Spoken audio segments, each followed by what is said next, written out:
교시 시작합시다. 일단 그 자료 한번 볼게요. 제 2조. 그래서 2조 조문 있죠. 그래서 권리의 행사와 의무의 이행은 신의에 쫓아 성실히 하여야 한다. 2항은 권리는 남용하지 못한다. 그래서 권리 남용은 예시예요. 예시. 그래서 보시면 이게 제일 중요한 게 이거죠. 그래서 여기는 신의 성실하게 하여야 한다. 그래서 이거 자체가 뭐죠? 규정이 있다부터 시작한다고 했죠. 신의 성실의 원칙이라고 얘기하지만 2조의 규정이 있고 그 규정은 강행 규정이다예요. 그래서 강행 규정이기 때문에 조문이 있는 거고 그러니까 판사가 직권으로 조사해서 판단하는 거죠. 그런데 여기는 어떻게 돼요? 신의 성실하게 하라라고 했기 때문에 뭘 하지 말라는 게 안 들어가 있잖아요. 그래서 우리가 일반 조항, 추상적인 백지 조항이다. 왜 그래요? 뒤에는 구체적으로 뭐만 하지 말라는 강행 규정들이 있을 거잖아요. 근데 거기에 적지 않은 것과 관련해서 채후에 쓸 조항이란 얘기예요. 왜 그래요? 사인 간의 법률 행위가 어떤 것이 이루어질지 모르잖아요. 그래서 우리가 몰라서 못 적었어요. 근데 그거를 어떻게 돼요? 무효로 만들기 위해서 만들어진 조항이란 얘기예요. 그래서 여기는 권리 행사와 의무의 이행이라는 건 뭘로 바꿀 수 있어요? 법률 관계잖아요. 권리 의무 관계. 이런 것들은 뭐죠? 모든 사법뿐만 아니라 모두 다 권리 의무 관계잖아요. 다 적용될 수 있다는 얘기예요. 공법 관계도 다 권리 의무 관계잖아요. 그렇죠? 적용될 수 있다. 그래서 신의 성실의 요건은 신뢰, 믿을 만하게 만들어 놓고 상대방이 그래서 믿었고 그런데 그 신뢰에 반해서 행동했으면 그런 행위가 어떻게 돼요? 어느 정도는 돼야 돼요? 정의관념에 반해서 인정될 수 없는 상태까지 이르러야 된다고 이르러야지 2조에 따라서 무효로 만들 수 있다는 얘기예요. 그래서 2조는 어떻게 돼요? 구체적으로 뭐 하지 말라는 걸 써있지 않기 때문에 그 권리 행사와 관련해서 권리를 어떻게 돼요? 만들 수도 있어요. 그 대표적인 게 신의 성실에서 주된 의무 말고도 부수에서 새로운 의무를 만들어져요. 그래서 고지 의무, 보호 의무, 안전 의무 이런 것들이 만들어지는 것이고 권리 의무가 변경될 수도 있죠. 그게 이제 구체적으로 파생 원칙으로 나타난 게 사정 변경의 원칙이고 있던 권리를 소멸, 못 쓰게 할 수도 있어요. 권리 남용 금지, 모순행위 금지, 실효 원칙 이런 것들이 뭐죠?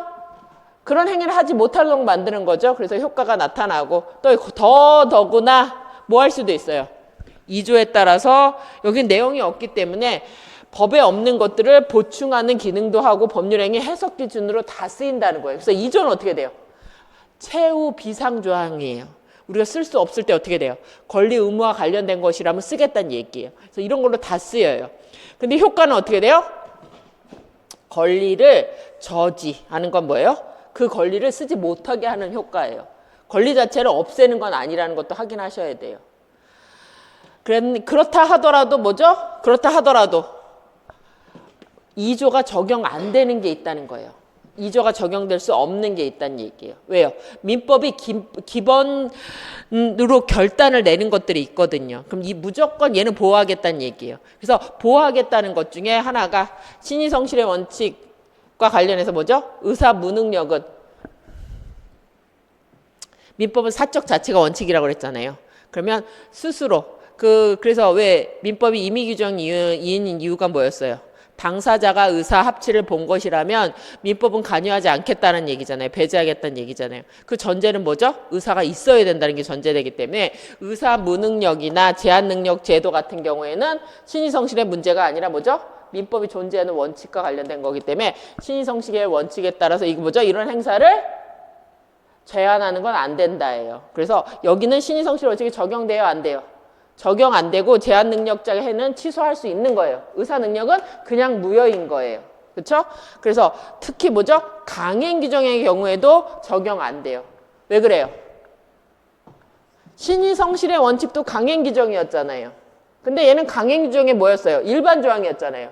근데 우리는 일반 조항하고 특별 조항이 있으면 뭐만 적용해요? 원칙적으로. 특별 규정만 적용한다면서요. 그래서 같은 강행 규정이라고 하더라도 2조는 어떻게 돼요? 원래는 다 적용될 수 있는 거였잖아요. 근데 특별히 규정이 있으면 그걸 먼저 적용할 거잖아요. 그래서 이렇게 강행 규정의 경우 특별히 규정하고 있으면 걔가 적용되지 2조는 적용 안 된다라고 보시면 돼요. 그래서 여기는 뭐가 없어요? 구체적으로 어떤 게 없었잖아요. 그래서 그거는 누가? 판사가 적용을 해주는 거예요. 그래서 권리 행사라고 하더라도 이걸 하지 말아라 이렇게 얘기를 해야 되는 거잖아요. 권리 행사 의무의 이행은 신의성실에 반해서 할 수 없다고 얘기했었잖아요. 그래서 그 여러 가지 사례를 모아놨더니 이런 4가지 원칙하고 관련해서 판례가 인정을 했다는 얘기예요. 2조를 적용해서. 그래서 모순행위 금지는 뭐죠? 이미 너가 어떤 행위를 했고 상대방이 그걸 믿었으면 그와 모순되는 후행행위는 행사가 저지된다는 얘기예요. 그래서 여기는 모순하는 게 뭐예요? 일행위하고 나중에 이 행위가 모순되는 걸 금지하고 있어요. 그래서 제일 이게 제일 많이 나오는 거죠. 3번 나왔던 거죠. 무권 대리인의 상속 후 본인의 추인 거절권 행사가 가능하냐? 이게 이제 대표적으로 많이 나온 거예요. 그래서 이 판례는 어떻게 돼 있던 거였었죠? 갑이 본인이에요. 그런데 얘는 대리권이 없이 갑 대리인 의리예요 하고 병하고 계약을 체결했죠. 그래서 이게 대리행위가 있었어요. 그럼 원칙적으로 이 대리행위는 본인한테 효과가 미치나요? 안 미치나요? 안 미치잖아요. 대리행위가 유효하다고 하더라도 대리권 없으면 본인한테 효과가 미치지 말아야 되잖아요. 그런데 누가? 갑이 사망을 했죠. 그렇죠? 사망을 하면 이 자리에 누가 들어오죠? 저 자리에? 사망을 하면 얘가 문제가 이거죠. 얘가 본인을 누가? 무권 대리인이 단독 상속을 해버려요. 그럼 무권 대리도 아무나 무권 대리가 되는 게 아니에요. 사람들이 믿을만해요. 대리권이 있을 만한지 믿을만한 사람이니까 이게 뭐죠? 아버지고 얘가 아들인 거잖아요. 그러니까 아버지 물건을 판다고 상대방이 믿고 계약을 했겠죠. 근데 아버지가 돌아가셔서 누가? 을이 요 자리에 가는 거잖아요. 아버지는 돌아가시고 요 자리에 들어가는 거잖아요. 그래서 포괄승계라고 얘기하잖아요. 근데 원래 무권 대리와 관련해서는 본인한테 인정되는 권리가 2개 있었죠. 추인할 수도 있고 추인을 거절할 수도 있잖아요. 그리고 상대방은 무슨 권리가 있었어요? 무권 대리에서 최고권이 있었고 또 무슨 권리가 있죠?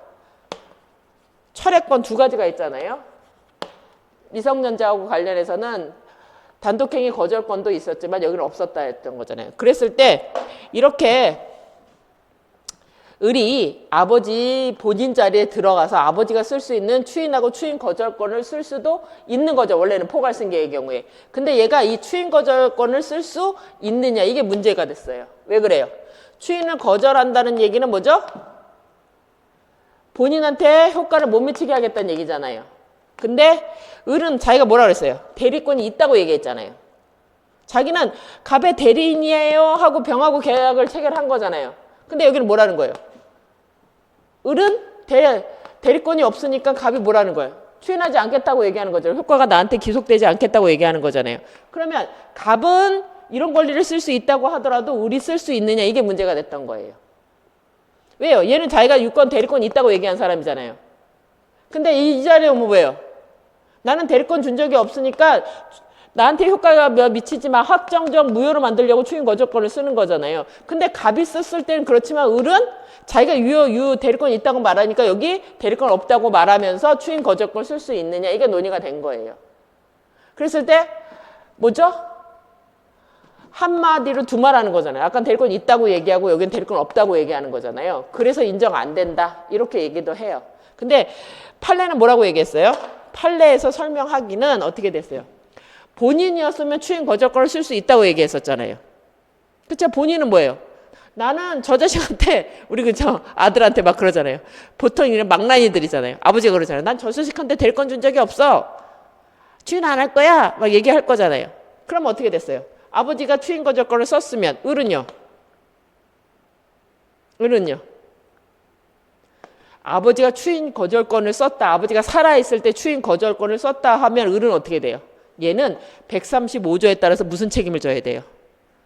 무권 대리 책임을 져야 되는 애예요. 원래 135조. 아버지는 살아있었을 때 추인 거절권을 썼으면 을은 어떻게 돼요? 대리권 없고 본인이 추인을 거절했으면 135조에 따라서 무권 대리인이 무슨 책임을 져요? 법정 무과실 책임을 진단 말이에요. 그래서 상대방의 선택에 쫓아서 얘는 뭐 해야 돼요? 계약을 이행을 하거나 손해배상 책임을 져야 된다는 얘기예요. 그러면 얘는 아버지가 살아있어서 추인 거절권을 쓸 때도 얘는 책임을 졌어야 되는 얘기예요. 근데 얘가 아버지가 돌아가셨을 때 이 자리에 온다고 하더라도 얘는 어떻게 돼요? 이 권리를 져야 되는 애잖아요. 그러니까 원래 아버지가 돌아가시면 어떻게 되는 거야? 아버지 자리에 얘가 들어가는 거잖아요. 그러면 이 자리에 들어갔을 때도 을은 무조건 책임을 져야 되는 애란 말이에요. 이 상대방한테는. 그러니까 이때는 어떻게 돼요? 을은 아버지가 돌아가셔서 아버지의 포괄 승계하더라도 이 권리 자체는 원래부터 쓸 수가 없다는 얘기예요. 원래부터 쓸 수 없는 예란 얘기예요. 왜 그래요? 아버지가 살아있어서 추인 거절권을 썼으면 자기는 원래 책임을 져야 되잖아요. 135조에 따라서. 그렇죠? 근데 자기가 이 자리에 와서 이걸 썼으면 어떻게 돼요? 자기는 이 책임을 또 져야 된다는 얘기예요. 그러니까 어쨌든 간 얘는 뭐 해야 돼요? 을한테 계약을 이행하든지 손해배상 책임을 져야 될 사람이라고 얘기를 하는 거예요. 그래서 우리가 그냥 여러분들이 어떻게 돼요? 우리 정도는 신의 측에 어긋나서 주장 못한다. 이렇게 외우셔야 되지만 우리는 뭣도 배워요? 무건대리도 배울 거잖아요. 그럼 무건대리와 관련해서 135조와 관련해서 판례는 이걸 얘기하고 있어요. 어차피 을은 본인이 살아서 추인 거절권을 썼다 하더라도 을은 책임을 져야 되기 때문에 이 자리에 가서 얘가 추인 거절을 해도 을은 자기가 무건 대리이니까 책임을 져야 되는 사람이기 때문에 신이 뭐죠? 본인의 추인 거절권을 써서 자기가 병한테 책임 없다고 얘기할 수는 없다는 얘기예요. 그래서 두 가지 해석이 다 가능하지만 여러분들은 일단은 뭘 확인하시면 돼요. 무건 대리인이 본인을 단독 상속한 경우에는 추인 거절은 뭐죠? 신의 측에 반하여 인정되지 않는다예요.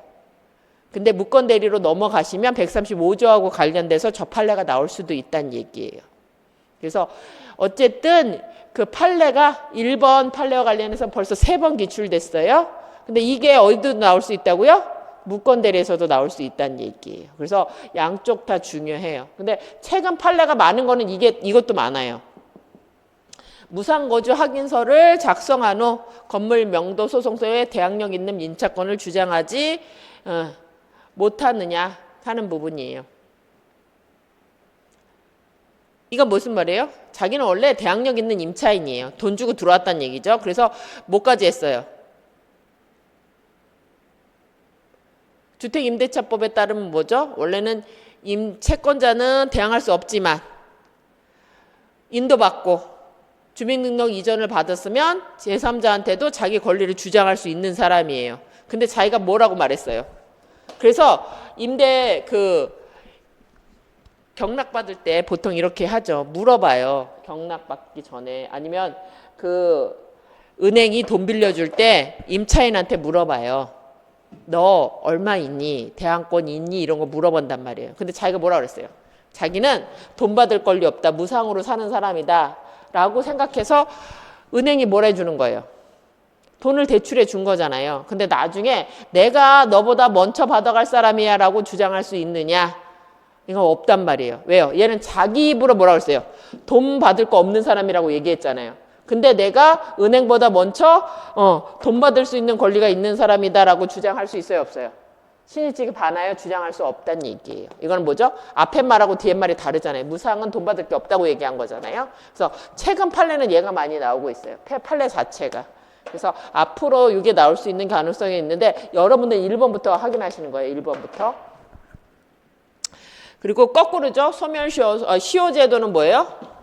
아까는 어떻게 돼요? 1번이라고 권리를 행사하고 있다가 반대로 행사했을 때 문제였잖아요. 1번은 모순행위 금지는. 실효는요? 권리가 있어요. 근데 불행사하고 있어요. 그래서 상대방도 이제는 행사하지 않겠지 하고 믿고 있었는데 갑자기 행사하겠다고 하는 거예요. 그럼 우리는 뭐라고 그랬어요? 모순되는 뒤에 행위를 못하게 한다고 얘기했잖아요. 그러니까 뭐죠? 새삼스러운 권리 행사를 저지하는 거예요. 이걸 얘기해요. 그랬을 때 여기 뭐죠? 실효의 원칙도 원래 다 적용되는 거예요. 그런데 적용되지 못하는 권리가 있어요. 아까 뭐죠? 일신전속적 권리는 누구한테만 하라고 그랬어요? 그 사람하고 붙어 있는 거잖아요. 그러니까 다른 사람이 행사하는 게 가능해요? 가능하지도 않고 이걸 어떻게 돼요? 포기할 수도 없어요. 아버지는 아버지라고 불러야 돼요. 홍길동 있잖아요. 그래서 인지척구권은 일신 전속적 권리여서 포기 못해요. 그러니까 권리 행사 안 했다고 하더라도 어떻게 돼요? 소멸하지 않아요. 시효로 소멸하지도 않는다는 거예요. 그래서 아버지는 불러야 돼요. 그래서 인지청구권 자체는 그 실효 원칙에 적용되지 않는다. 사정변경의 원칙 봅시다. 사정변경의 원칙은 원래는 어떻게 돼요? 계약은 합의한 대로 이루어져야 돼요. 그래서 사정변경의 원칙은 잘 인정될까요? 안 인정될까요? 원칙적으로 인정 안 돼야 되는 거예요. 그럴 줄 알았으면 계약을 왜 하겠어요? 제가 얘기했잖아요. 전세 계약했는데 2년 지났는데 2년 계약했는데 10개월 살았는데 나가겠대요. 왜요? 집값이 떨어지고 있잖아요. 전세 가격이 떨어지고 있다고 얘기해요. 원칙적으로 어떻게 돼요? 계약은 지켜져야 되는 거예요. 그래서 사정변경의 원칙에 따른 이런 해자나 해지권은 인정 잘 되겠어요? 안 되겠어요? 원칙 잘 안 돼요. 그래서 요건이 어려워요. 여기 보시면 어떻게 돼 있어요? 법률행위 당시에 객관적 사정이 현저하게 변경됐어야 돼요. 근데 그것도 누가? 자기 잘못은 없어야 돼요. 자기는 아무 잘못이 없는데 그리고 계약 성립 당시에 예측도 불가능했어야 돼요. 그런데 그대로 하는 것이 신의 측에 반할 정도여야 돼야 돼요. 아까 신의 측에 반하려면 어떻게 돼요? 정의관념에 반할 정도로 되어야 되지 우리가 좀 안 된다 이거 갖고는 안 된다고 그랬잖아요. 그렇게 하는 거는 이건 진짜 아니잖아. 정의에 반할 정도가 됐어야지 그때 인정되는 거란 말이에요. 그래서 원래 이게 뭐죠? 계약은 준수돼야 되는데 예외에 해당되기 때문에 잘 인정되지 않아요. 그래서 요건이 까다로워요. 이 요건들이 다 맞춰줘야 돼요. 그랬을 때 막 일어나는 게 계약 수정 연칙으로 해제는 소급표가 인정되는 거, 해지는 장래효가 인정되는 거예요. 그래서 장래효는 계속적 보증에서 인정돼요. 거래관계가 계속되고 있을 때 중간에 문제가 발생하면 그때부터는 효력이 없다고 되는 거예요. 그래서 계속적 보증이어야 되기 때문에 이렇게 해지권이 인정되기 위해서는 뭐죠? 이사가 부득이 해사를 위해서 계속적 보증의 경우에 인정돼요. 그래서 특정 보증, 확정적 보증에서는 해지 인정돼요? 안 돼요? 안 된다예요. 이거 확인하시고. 권리 남용은요? 권리가 있는 거예요. 대표권 남용은요? 대표권이 있는 거예요. 근데 뭐가 문제예요? 넘어서 쓰는 게 문제예요. 근데 넘어서 쓴다는 건 뭐예요? 자기는 하나도 이득이 없어요. 권리가 있는 건 맞지만 그 권리 행사 자체가 권리자한테는 이득이 없어요. 근데요, 의무자한테는요. 아주 불이익이 왔어야 돼요. 그래서 그걸 뭐라는 거예요? 권리자가 에이, 저 사람을 해야지 이런 의사가 있을 때 인정되는 거예요. 왜요? 원래 권리자는 법적 이익이 있는 사람이기 때문에 자기 권리를 행사할 수 있는 사람이에요. 근데 왜 못 쓰게 해요? 이것 때문에 못 쓰게 하는 거예요. 이 주관적 이사. 자기한테는 아무런 이득이 없고 여기 뭐 자기한테는 아무런 이득이 없고 상대방을 해할 목적으로 쓰니까 그때 못 쓰게 하는 거예요. 원래 권리 있는 사람 어떻게 돼요? 권리를 쓰는 게 맞는 거예요. 근데 이건 뭐가 되는 거예요? 자기한테는 이득이 없고 상대방한테는 뭐죠? 해를 가할 목적이 있을 때 그때 인정되는 거란 말이에요. 그렇다 하더라도 이건 뭐죠? 그 해야 하는 권리 행사를 못하게 행사를 제하는 거예요. 권리 자체를 없애는 거예요? 얘는 원래 권리자라고 얘기했잖아요. 권리를 없애는 건 아니란 얘기예요. 그래서 여러분들이 권리 남용이나 나왔을 때 뭐죠? 권리가 있다부터 시작하는 거예요. 권리 있는 사람은 권리를 행사하는 게 원칙이에요. 근데 권리 남용으로 저지하기 위해서는 어떻게 해야 돼요? 자기한테는 이득이 하나도 없고 상대방한테는 어떻게 돼요? 해가 많이 가야 된다는 얘기예요. 그랬을 때 뭐만 제한돼요? 그 해되는 행사만 제한되는 거고 권리 자체가 없어지는 건 아니에요. 그래서 대표적으로 나오는 것 중에 하나가 거기 판례에서 존재하는 것 중에 하나가 뭐가 있었죠?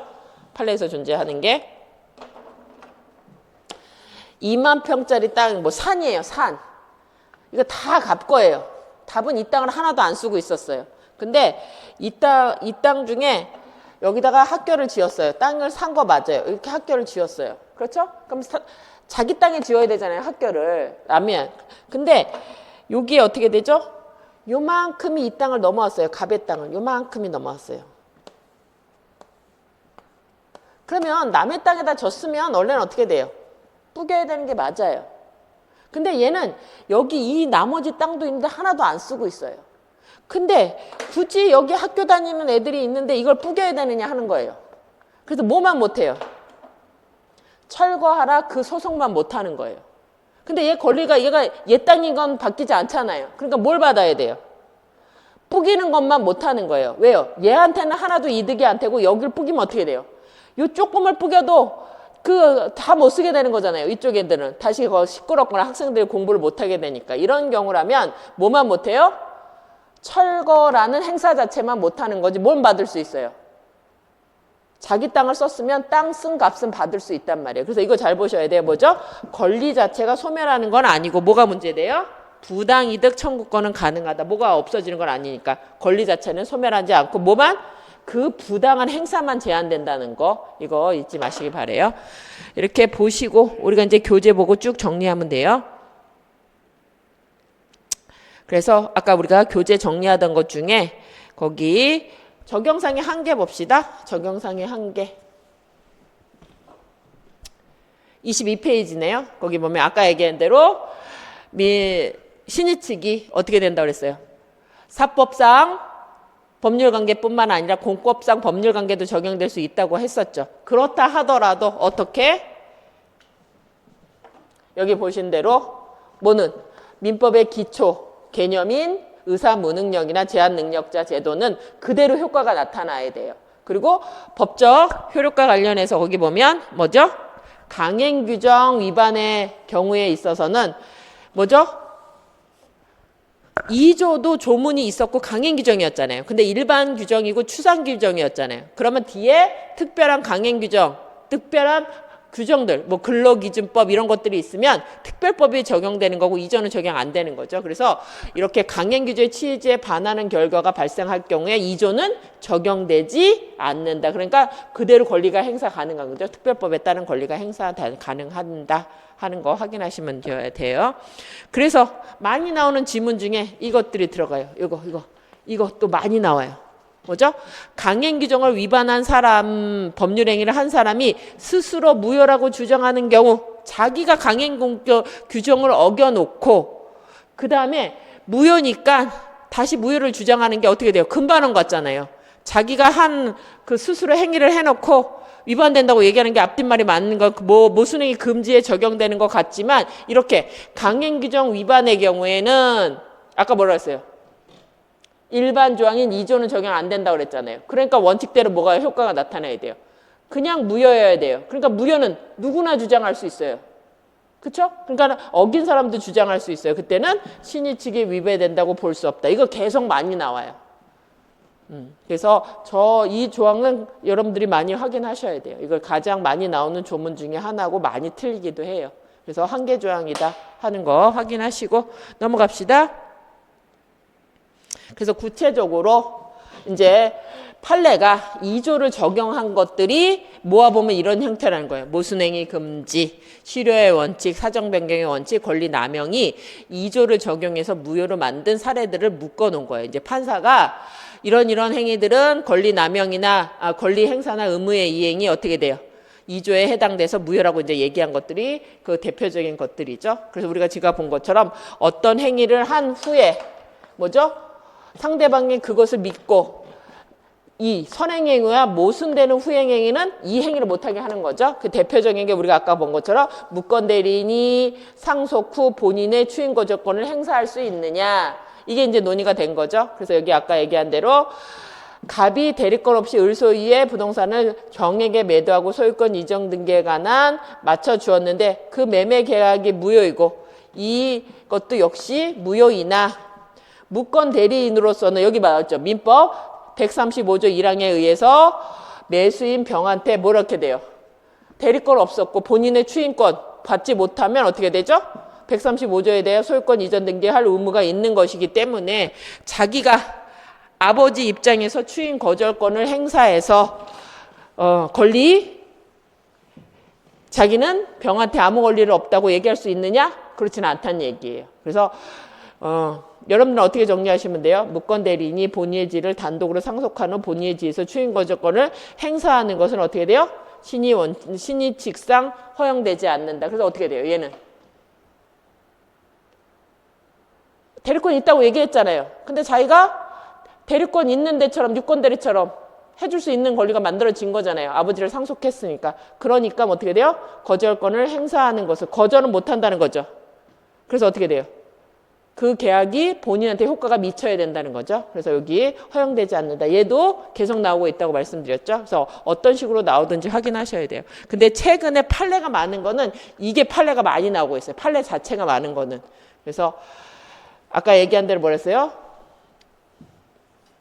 은행이 임대인의 건물을 담보로 잡을 때 임차인이 있는지 확인해 보려고 전화를 했는데 자기가 뭐라 그랬어요?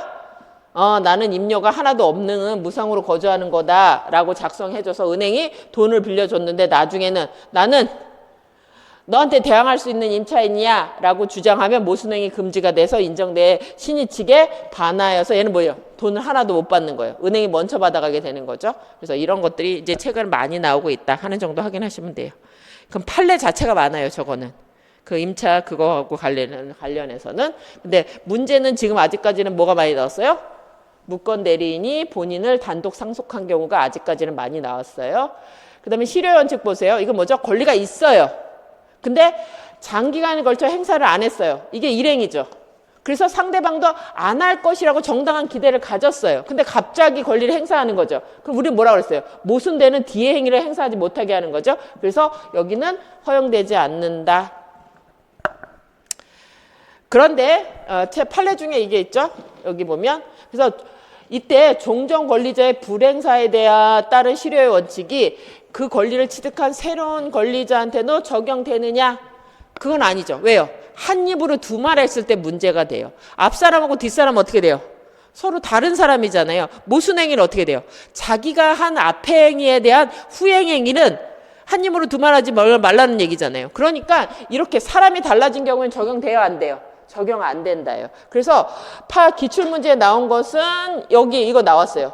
송전선이 위로 통과하고 있다는 사람을 알면서 토지를 취득한 사람이 나중에 알았어요. 알면서 취득한 사람이 종전 토유자가 자기의 권리를 행사하지 않는다는 사정은 실효원칙을 적용함에 있어서 고려할 거는 아니다요. 왜요? 실효원칙은 어떻게 돼요? 내가 앞에 한 행위하고 뒤에 한 행위가 달렸을 때잖아요. 그냥 단순히 알면서 취득했다는 것만 자체는 요건이 충족되지 않는단 말이에요. 요건이 뭐였어요? 권리가 있음에도 불행사를 하고 있다가 상대방이 안 할 거라고 믿었고 그런데 내가 행사했어야 되는 거잖아요. 근데 불행사는 앞에 한 사람이 한 거고 행사는 내가 하는 거잖아요. 그러니까 인정되지 않는다예요. 그래서 요것도 기출된 판례예요. 여기까지 기출된 판례예요. 넘어갑시다.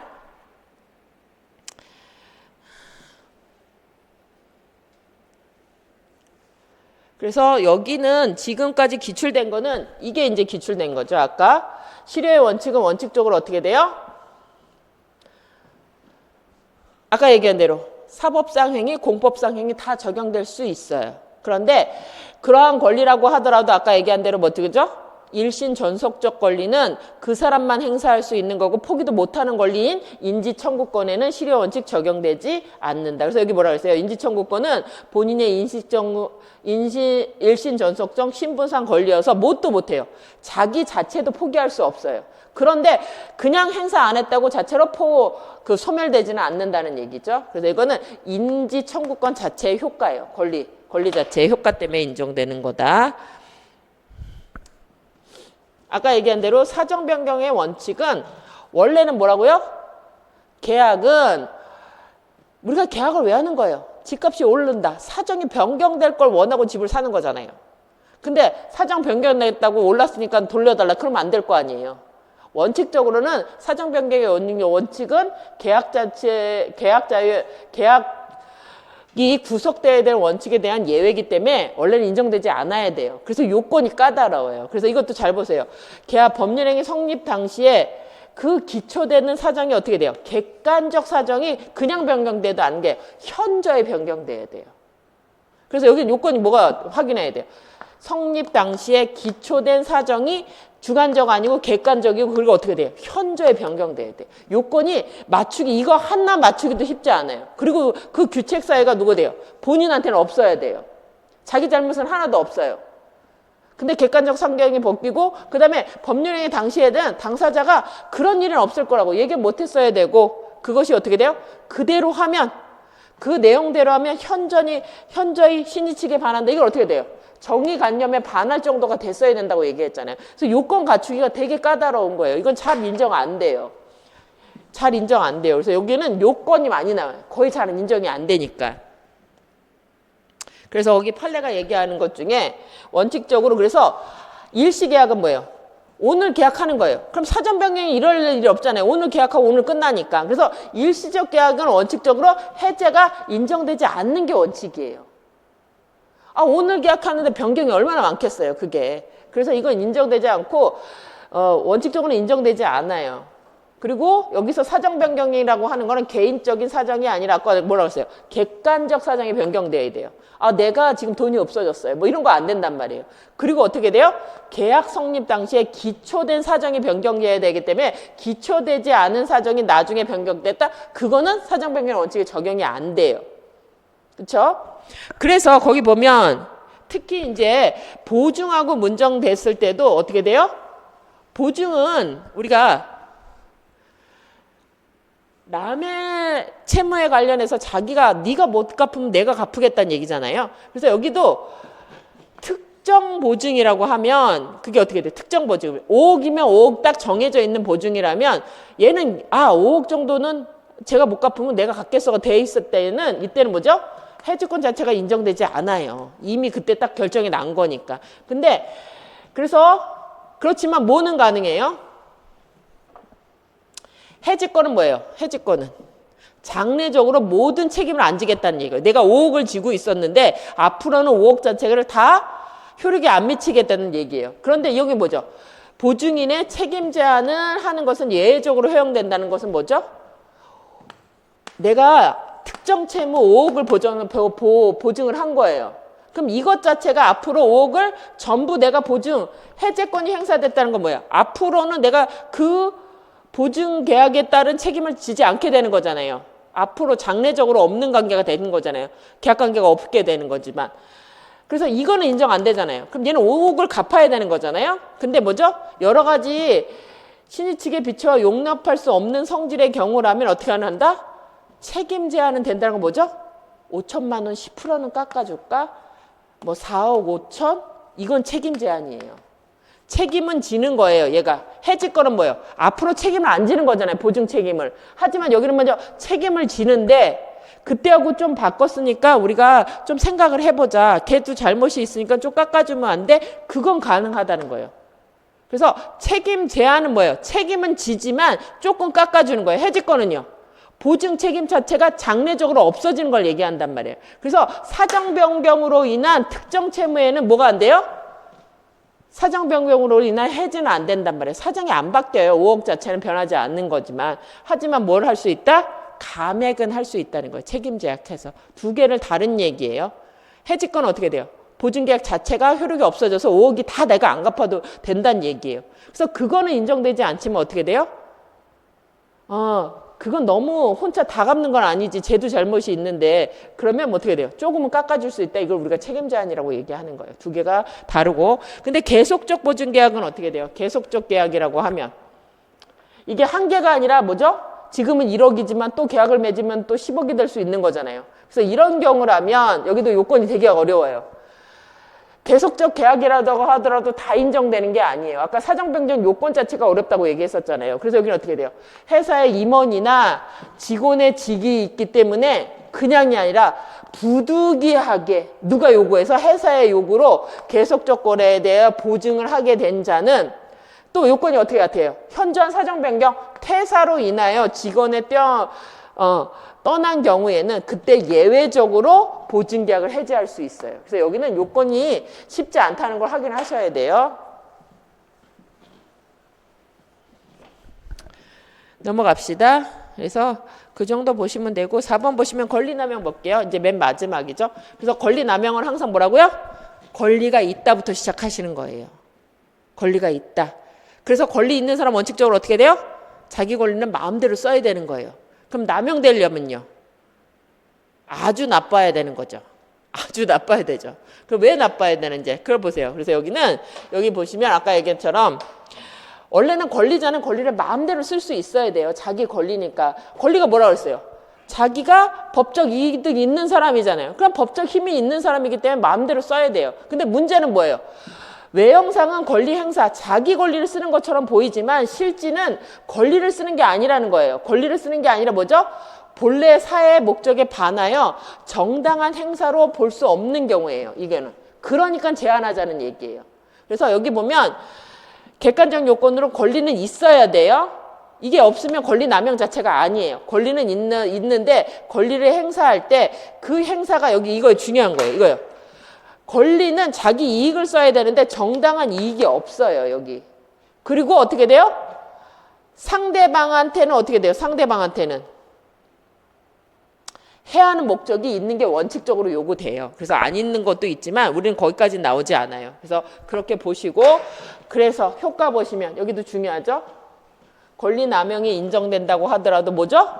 행사로서의 법률 효과가 발생하지 않는 거지. 뭐는 없어지는 게 아니다. 권리 자체를 박탈하는 건 아니에요. 그래서 아까 여기 얘기한처럼 이 갑이 이 땅의 주인인 건 맞잖아요. 이 갑이 이 땅의 갑이 주인인 거 맞죠? 소유권을 없애는 건 아니에요. 뭘 없애는 거예요? 이 건물을 뿌기는 것 자체만 없애는 거예요. 행사. 그래서 철거 청구만 없애는 거예요. 그래서 권리 자체가 소멸하지 않으니까 뭐죠? 부당이득은 발생해요. 그래서 나는 이 집을 뿌길 수는 없어요. 뭐가 되니까? 권리 남용이 되니까. 근데 뭘 받을 수는 있어요? 지료는 받을 수 있어요. 남의 땅에 집을 줬으면 돈은 내야죠. 그래서 뭐는 받을 수 있어요? 돈은 받을 수 있단 말이에요. 그래서 이거 잊지 마세요. 소멸시효 자체도 소멸시효도 뭐죠? 권리 남용 인정할 수 있어요.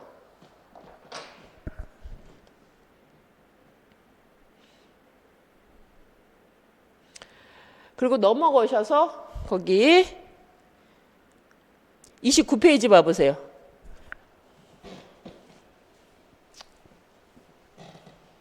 그래서 일단 소멸시효 자체도 뭐가 돼요?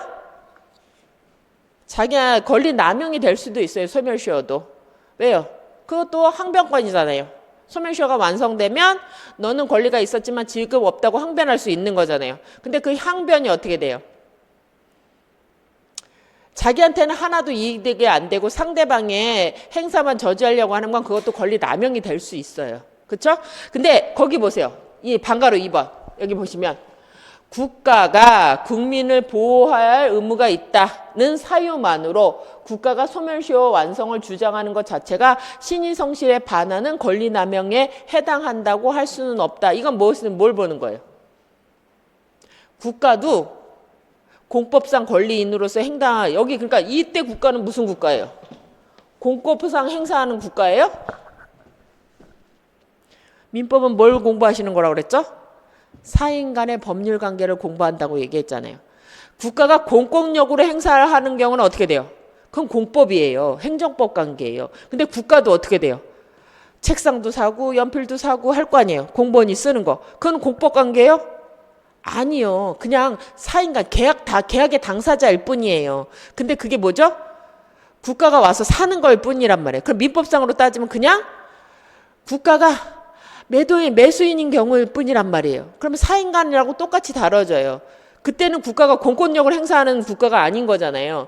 근데 많이 사겠죠. 조달청에서 사면. 뭐 더 싸게 사긴 하겠지만 어쨌든 그거는 공권을 쓰는 관계가 아니기 때문에 그냥 사법상 상대방이 될 뿐이에요. 근데 그 사법상의 상대방이 그냥 국가일 뿐이란 말이에요. 그러니까 어디에 적용돼요?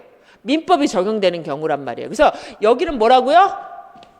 공권력으로서의 국가가 아니다부터 시작하는 거예요. 그러니까 얘는 뭐예요? 그냥 사인이에요. 사인. 매수인. 그냥 매수인이에요. 그런데 국가가 사가지고는 돈을 안 준 거죠. 상대방한테. 그러니까 근데 시간이 오래 지났어요.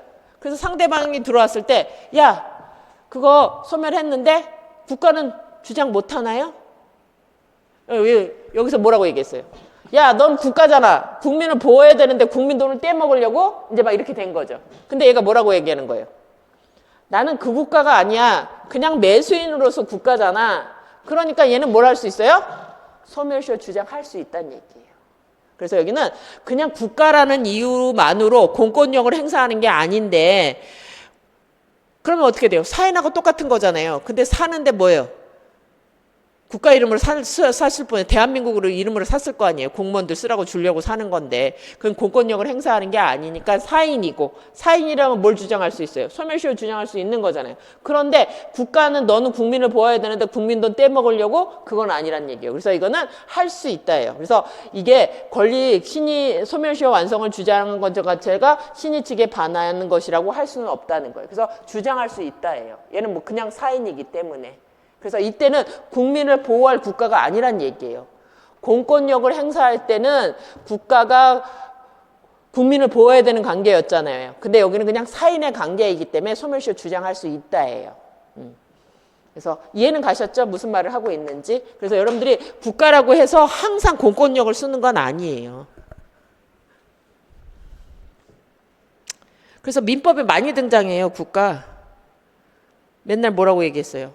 무주물은 한다고 하지만 부동산일 땐 선점 안 해요. 그럼 무주물은 누구 거예요? 국가 거예요. 그때 국가는 뭐예요? 그냥 국가예요.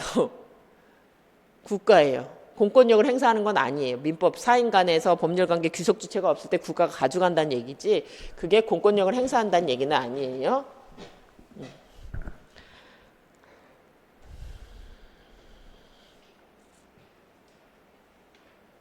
그래서 여기 뭐 판례들이 많이 나오긴 하는데 지금은 그 정도만 보시면 돼요. 쭉 넘어가셔서 거기나 봅시다. 그 3번 한번 봅시다. 여기는 많이 나와요. 계속 나와요. 해마다 나올 거예요. 그래서 거기 보면 신의칙 적용과 한계 얘는 많이 나와요. 이거는 계속 나오니까 이거는 확인하시고 그 다음에 거기 한번 봅시다. 2번 한번 볼게요. 2번 보시면 타인의 사망을 보험으로 하는 보험계약에서 그 타인의 서면에 의한 동의를 얻어야 한다는 이 규정 자체는 뭐죠? 강행규정이에요. 안 얻으면 왜 저 규정을 뒀겠어요? 자기가 다른 사람을 피보험자로 해서 사망하면 돈 받게 해서 죽이려고 하는 거잖아요. 그래서 이것들은 강행규정이에요. 그게 어긋나면 효과가 나타나지 말아야 돼요. 그러니까 거기 보시면 이런 규정은 계약 체결자 스스로 무효를 주장하는 게 신의성질에 반하느냐 아까 뭐라 그랬어요? 강행규정 위반으로 무효인 경우는 스스로 계약을 체결한 사람이라고 하더라도 어떻게 돼요? 무효를 주장할 수 있다. 신의 측에 반하지 않는다. 이게 여러 가지 형태로 바꿔 나올 거예요. 그래서 강행규정이라고 하는 거는 여러 개로 바뀔 수 있어요.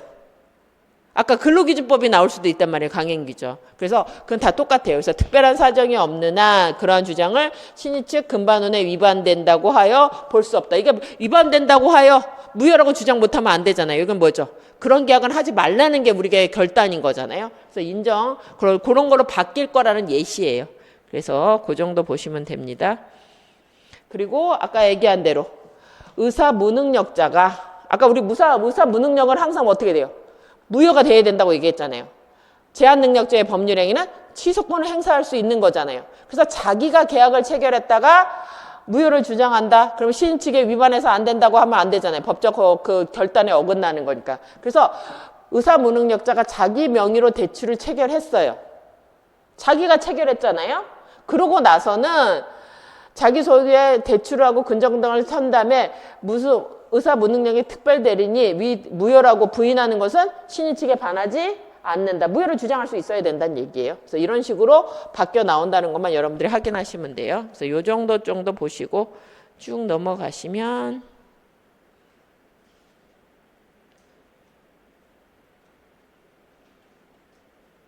아까 그 권리 남용하고 관련된 것들 쭉 보시면 돼요.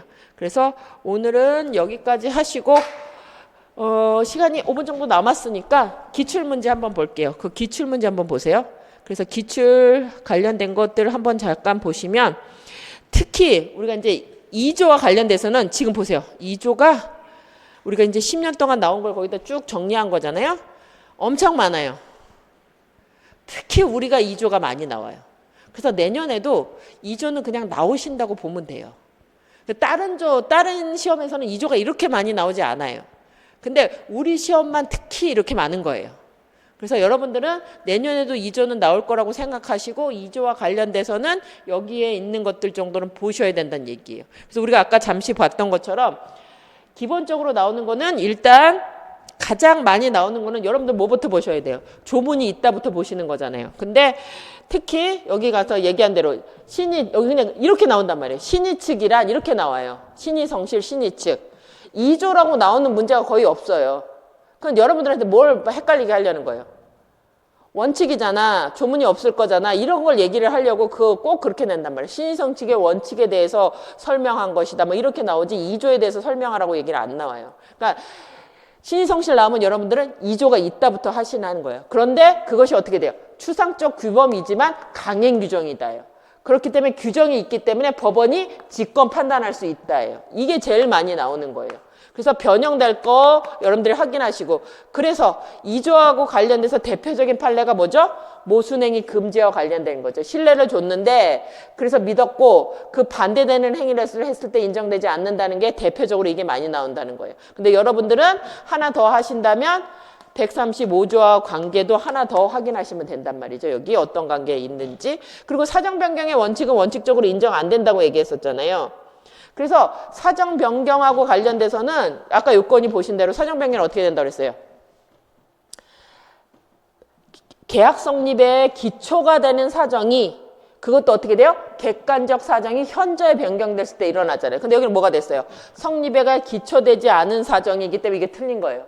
기초되는 사정이 그것도 객관적 사정이 현저하게 변경돼야 된다는 거 확인하시고 6번 보시면 사정 변경이 해제권을 취득한 아까 뭐라 했어요? 그리고 그 요건이 어떻게 돼요? 계약 성립 당시에 기초된 사정이 기초되는 객관적 사정이 현저하게 변경되고 또 하나는 뭐였어요? 당사자한테는 귀책 사유가 없어야 된다는 거잖아요. 근데 당사자의 책임 있는 사유로 생겼다? 그건 안 되는 거죠. 그러니까 요건이 되게 까다로워요. 그래서 7번 보시면 그렇기 때문에 이사라고 하더라도 뭐는 어떻게 돼요? 이사기 때문에 임원이기 때문에 부득이 그리고 어떻게 돼요? 계속적 보증이었을 때 인정된 거죠. 그렇게 여기는 특정된 확정 채무를 지는 경우에는 해지는 인정 안 된다부터 시작했었죠. 그래서 여기 항상 확인하시고 해지가 나오기 위해서는 계속적 보증이 있어야 돼요. 특히 해지는. 그리고 그래서 8번도 마찬가지죠. 이렇게 특정의 일반 보증의 경우에는 뭐는 인정 안 돼요? 해지 인정 안 된다고 얘기했었잖아요. 하지만 뭐는 인정 가능하다고 그랬어요? 책임은 인정되고 줄여주는 읽을 수는 있다. 그래서 여기 책임 제한은 될 수 없다. 그래서 이게 틀린 지문이에요. 그래서 우리가 그 아까 교재에 봤던 거 그대로 확인하시면 돼요. 그래서 9번처럼 매매 계약 후 9년이 지났고 시가가 올랐다는 사정만으로 계약을 해제할 만한 사정 변경이 있다고 볼 수 없다. 아까 뭐라 했어요? 사정 변경이 있다고 하기 위해서는 계약의 성립 기초가 되는 객관적 사정이 현저하게 변경되는 거잖아요. 그럼 요건이 지금 하나도 안 한다잖아요. 시간만 지났다는 거잖아요. 그래서 이거는 인정되지 않는다 하는 거 확인하시면 되고, 권리 남용이 되기 위해서는 아까 얘기한 대로 권리 남용이 되기 위해서는 어떻게 돼요? 권리 남용도 어떻게 된다고 그랬어요? 권리 남용은 권리가 있다부터 시작하는 거였었죠. 그런데 여기 권리 행사로 인한 권리자의 이익과 상대방의 불이익 사이에 현저한 불균형이 있어야 된다고 얘기했어요. 그냥이 아니었다고 그랬잖아요. 왜요?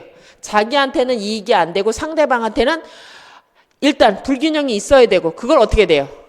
가해할 의사까지 객관적 주관적 요건이 다 있어야 된다고 얘기했었잖아요. 근데 이걸 왜 봤냐 하면 여러분들이 이것들 잘 보셔야 돼요. 그래서 여기 보면 주로 자기 이익만을 회피할 목적으로 동시에 항변권을 행사하는 경우 그게 객관적으로는 권리 행사처럼 보이지만 자기 의무 회피를 위한 것이라는 것은 뭐죠? 실질적으로는 권리 행사가 자기한테 정당한 이익이 없는 거를 하겠다는 얘기잖아요. 그래서 인정될 수도 있어요. 그래서 아까 얘기한 이거 요거까지 인정되고 그랬을 때 권리 남용도 어떻게 돼요? 권리 남용도 자기의 행위가 행사를 했을 때 불이익이 있었을 때 인정되는 거잖아요. 그래서 여기 뭐죠? 송정소 토지에 통과하고 있다는 사실을 알면서 그 토지를 시가대로 취득한 자의 송정소 철거 청구는 뭐는 권리 남용으로서 허용될 수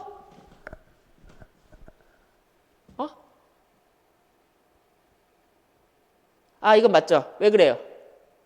권리 남용도 마찬가지라고 했었잖아요. 자기가 어떻게 된다고 그랬어요? 권리 남용이 되기 위해서는 어떻게 된다고 그랬어요? 자기가 두 행위를 반하는 행위를 했어야 된다고 그랬잖아요. 남이 한 거하고 상관없다고 그랬었잖아요. 남이가 불행사하고 있었을 때 자기가 행사를 하거나 이런 경우 문제가 되는 거지, 그냥 알고 취득했다는 것 자체만으로서는 권리를 행사하지 않겠다는 의미하고는 상관이 없다고 얘기했었죠. 그래서 이것도 그래서 여기 허용되지 않는 거 아니고 이것 때문에 본 거예요. 얘하고 구별하셔야 돼요. 여기 아까 뭐라 했어요? 권리 남용이 되기 위해서는 자기한테는 이익이 없고 상대방은 상당히 불리해갖고 현저한 불균형이 있어야 되는 거잖아요. 근데 여기 13번 보세요. 권리 행사로 자기가 얻는 이익보다 상대방이 잃는 이익이 현저하게 크다는 사정만으로 권리 남용이 인정된다. 맞는 거예요? 뭐가 틀렸어요? 10번은 객관적 요건이 있어야 된다는 거죠. 근데 권리 남용이 되기 위해서는 몹도 필요했어요. 객관적 요건 플러스 뭐죠? 가해 의사가 있어야 되는 거죠. 주관적 요소가 있어야 되죠. 근데 여기는 어떻게 돼요? 사정만, 이건 뭐예요? 객관적 사정만 있으면 권리 남용이 되는 게 아니다예요. 그래서 요 두 개도 여러분들이 보면 왜 틀리지 할 수 있단 말이에요. 그래서 권리 남용이 되기 위해서는 객관적 현저한 불균형뿐만 아니라 뭐가 있어야 돼요? 가해 의사, 자기한테 이게 하나도 안 되고 상대방을 해하려는 의사가 있어야 되는 게 원칙이라는 거예요. 그래서 이렇게 문제를 보시면 여러분들이 요건하고 우리가 민법 문제는 뭐라고 그랬어요? 글자 하나 때문에 맞고 틀리는 지문이 만들어진다고 얘기했었잖아요. 이렇게 보시면 됩니다. 그래서 거기 보면 아까 그리고 또 권리 남용은 뭐라고 그랬어요? 행사 자체만 금지하는 것이지 권리 자체가 소멸하는 건 아니다. 그래서 토지 소유자가 철거 청구를 했다가 권리 남용이 인정된다고 하더라도 그 건물의 소유자에서 뭐는 받을 수 있어요? 소유권은 있는 거기 때문에 사용 대가는 부당해도 반환 청구할 수 있다예요. 이것도 잊지 마시고, 그리고 신의 성실의 원칙은 어디에도 적용된다고 얘기했어요? 사법행위 말고 공법행위도 적용되는 거잖아요. 그러니까 확정 판결에 따른 강제집행행위도 적용될 수 있어요. 공법행위라고 하더라도.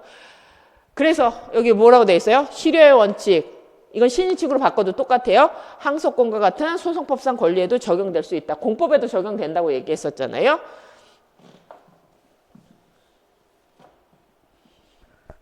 그래서 17번도 마찬가지죠. 종전 토지 소유자가 자기 권리를 행사하지 않았다는 사정은 그 토지의 소유권을 적법하게 취득한 새로운 권리자에게 실효의 원칙을 적용해서는 고려되지 않는다고 그랬죠.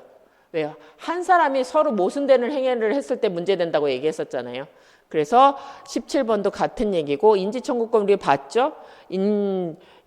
그 비전속적 권리로서 이거는 포기도 못하니까 실효 원칙도 적용 안 된다. 확인하시면 되고, 그리고 아까 뭐라 했어요? 소멸시효 항변도 신의칙이 적용이 됐죠.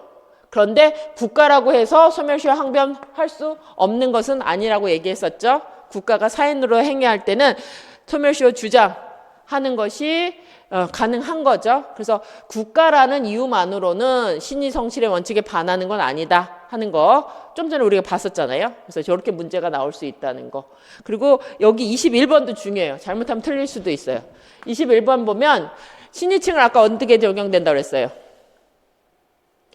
사법뿐만 아니라 공법상 권리에도 적용된다고 그랬죠. 일반 행정 법률 관계에서 간청의 행위에 대해서 신의칙은 특별한 사정이 없는 한 예외적으로 적용될 수 있다예요. 그래서 신의칙은 원래 어떻게 된다고 그랬어요? 다른 거 다 적용해보고 최후적 비상상태에 쓰는 거잖아요. 그러면 공법 판결에도 적용될 때 어떻게 되나요? 신의칙이.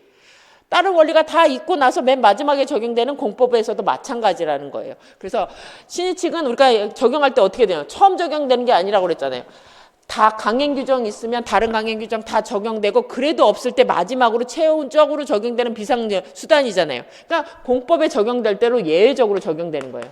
그래서 여기도 공법에서 적용될 수 있다 하지만 그렇게 예외적으로 적용되는 거지 원칙적으로 적용되는 건 아니다 하는 거 확인하시면 돼요. 그래서 22번도 마찬가지죠. 채권자가 유효하게 성립한 계약의 급부행을 청구하는 경우에는 신의칙에 의해서 그 일부를 감축하는 원칙적으로 허용되지 않는다예요. 예외적으로 요건이 갖춰졌을 때 적용되는 거죠. 그리고 우리 아까는 23, 24, 25시면 25하고 관련된 건 뭐죠? 보호 의무가 발생하는 경우 병원이 많이 나왔다는 거 하고, 그 다음에 얘는 되게 중요하다고 우리가 계속 봤던 거지죠. 강행규정에 위반하는 자는 스스로 강행규정을 위반으로 이유로 약정 무효를 주장하는 것은 특별한 사정이 없는 사 신의 측에 적용이 돼요, 안 돼요? 적용이 안 되잖아요. 그래서 신의 측에 반한다고 할 수 있어요? 그냥 강행규정에 위반하는 거는 무효고, 무효는 누구나 주장할 수 있어요. 그래서 신의 측 적용 안 된다, 신의 측의 한계와 관련된 거예요. 그게 대표적인 게 이 강행규정의 예로 나오는 게 뭐예요? 우리가 뭐라고 했어요?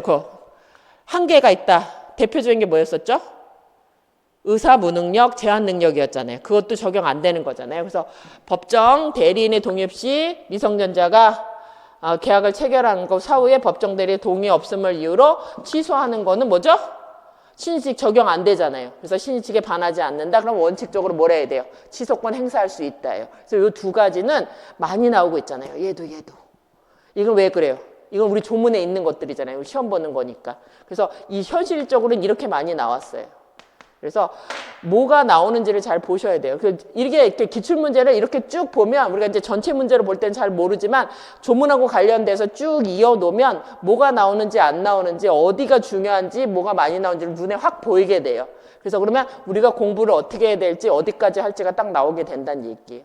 그래서 이런 식으로 여러분들이 이제 우리가 조문 갖고 계속 정리를 해서 드릴 거니까 그와 관련해서 공부하시고 지적 나올 거에 대한 지문을 여러분들이 확인하시면 시험 문제 봤을 때 그리고 지문을 읽을 때 뭐부터 봐야 되는지 뭐가 틀렸는지 눈에 확 들어오실 수 있을 거예요. 그러니까 오늘은 이제 첫 시간이어서 어떻게 공부해야 되는지 이렇게 차근차근 넘어갔어요. 그래서 우리가 시간이 확보되면 같이 보면서 뭘 봐야 되는지 정리하면서 넘어가도록 할게요. 예, 오늘 수고하셨습니다.